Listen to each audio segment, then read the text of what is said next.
Kia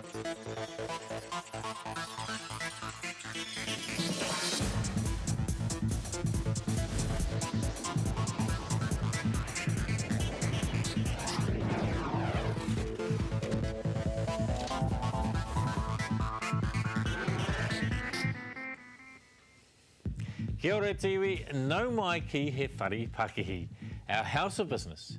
Ko Anthony Royal toko ingoa, tēnā koutou katoa. I tēnei wiki, ka titiro tātou ki te kaupapa hoko e te mana tauhoko, buying a franchise. Franchise businesses like a cleaning service or a fast food restaurant are one way for Māori to be their own boss. Engari, e hara tēnei i te mahi māma. Today we'll talk about how best to go about it. Ko te kupu Pakihi Māori mō tēnei wiki, franchise, mana tauhoko. Hey tauwera, I've been thinking about buying a franchise business for a long time. Kua roa au e whakaro ana ki te hoko i tētahi umanga mana tauhoko. He tangata matatau tēnei mo te kaupapa mana tauhoko ko Simon Lord taku manuhiri tuatahi. He is the editor of Franchise New Zealand magazine and has had over 20 years of experience with franchises in New Zealand and overseas. Kia ora, Simon. Thank you very much for coming back on the show. We're talking about franchising, and I see first of all that your magazine, how long have you been running with this magazine? I founded it in 1992, so we've just gone into our 20th year. 20 years now. You must have seen a few changes in 20 years. Oh, enormous. I mean, when I founded the magazine, really, there weren't a lot of people in New Zealand who knew much about franchising. It was a bit of a dirty word. There were only a few homegrown franchises like Rodney Wayne, Sterling Sports, and Greenacres had only just got going. Were those New Zealand franchises? Those are New Zealand franchises, yes. So they at that time, were McDonald's in the country then? McDonald's were here, KFC were here, Pizza Hut were here.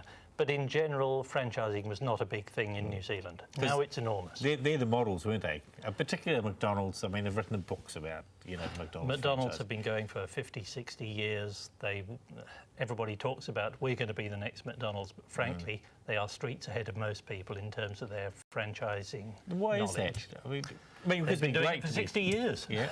and what are they good at that perhaps some of the other franchises haven't quite cottoned onto you or haven't been able to develop yet? They've got a huge reputation. They've got a fantastic franchise selection process.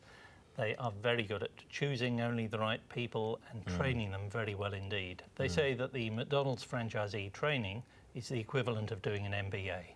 Yeah, I mean, they've been a phenomenal success around the world, and I guess many people try and want to copy them. What's it like now in New Zealand in terms of franchising? What's the state of affairs? It's pretty good in some ways, not so good in others. Well, let's start with the good stuff. Yes, give us the good news. Franchising has grown enormously over the last 20 years. We now have probably 25,000 franchisees in this country. We have something like 450 different franchise systems, and franchising directly employs maybe 80,000 or more people. So that is huge. In terms of the business sector, how big is that? Turnover of franchising is probably about 10% of GDP in this country. So it's a big part of the economy. Absolutely. What about the bad things about franchising? I wouldn't say it was a bad thing about franchising. I mean, business as a whole has been pretty tricky over the last 3 years. And a lot of small businesses have found life hard. A lot of big businesses have found life hard. Franchising in general does well in recession times. And there are a number of reasons for that. I mean, a franchise will continue to spend money on marketing during a recession, so it comes out well. Franchises are well managed. The people who operate the franchises are well trained, well supported. The result of that is that although they may suffer, they're not likely to suffer as much as independent small businesses. But just talking about that, you know, are there any stats around whether or not franchises as a startup do better than startups of other businesses? There are stats. I think the last reliable statistic I saw for New Zealand suggested that something like 94% of franchises will survive the first 3 years. 94% first 3 years? That's correct. That's pretty high, isn't it? That is pretty high. I mean, what do you define as survival? What do you define as failure? But the comparative figure for independent small businesses is probably something like 33%. Right, so there's a big difference there. There is a huge difference. What's your view around Maori involvement in franchises? Have you seen any surge with Maori getting involved? I think that franchising is a method of doing business that appeals to a lot of people in New Zealand, Maori, Pākehā, everybody else alike. But particularly Maori are very interested in whānau businesses, aren't they? Absolutely, and one of the interesting things about franchises is that a research institute in Australia did some research into what the biggest predictor of success is within a franchise for a franchisee. And the biggest single predictor is family support. Really? If you have your family and your whānau completely behind you and know that you can rely on them, know that they will understand that you need to work all hours while you're setting the business up, then you stand a greater chance of success. And I think that the strength of the whānau is enormous and can be a big... And so that was the #1 indicator. What are some of the other indicators? What makes a successful franchisee? What makes you go into it in the first place?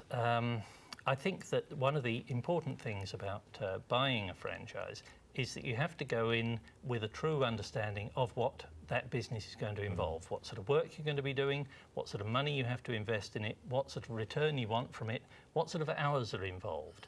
Now, if you go in with your eyes absolutely open on that, then you will stand a better chance of coming out. But do you get that information? If you're looking at buying a franchise, do you get that information from all the franchises, or is it a bit variable? Different franchises will give you different information. Some of them will give you a lot of information. Some of them won't give you as much. It's your job to find out. My rule of thumb for buying a franchise is invest an hour of research for every $1,000 that you are going to invest in the business. So if you're going to buy a lawn mowing franchise or something like that, you're going to put in at least 20 hours of research on that business, on its competitors, finding out what is actually going to suit you best. The other thing you must do is take good, experienced legal and financial advice. Go and see a good franchising lawyer. Go and see a good franchising accountant, because you will be going in with a realistic understanding of what you actually are going to be doing and what you can get out of this business. Well, let's just look at that just for a little bit more. Because if somebody is interested in a franchise, they'll go and buy one, either an existing one that somebody's already been developing or a brand new franchise. Let's just think about what are the key things that they need to think about. You've suggested investing time into understanding the business, having the right expert advice. What about the franchise itself, the type of business and the type of support you can expect from a franchisor? Well, the first thing you need to do is choose a business that actually interests you. Okay, that's pretty important. If you're going to be spending the next 3 years or 5 years or whatever running a shoe shop and putting shoes on people's feet, you want to know that you can actually bear the idea of dealing with people's smelly feet all day. You want to know that if you're going to run a bakery franchise, you like getting up at 4 o'clock in the morning. With pizzas, it's a different thing. It's an evening job. So you need to know that you're going to enjoy it. You need to speak to some of the existing franchisees who are actually in that business and find out what their lives are really like, how well the franchisor actually supports them, how they actually can have built their business, the sort of things that they've had to do in order to do that. Good. Thank you, Simon. Fabulous words of support there and of advice. Koe nei, ka kore ahau ki etahi tohunga. He tohu a rawa, hei arahi it's iwi. But first, a short break, after which we'll have advice for those thinking of buying a franchise.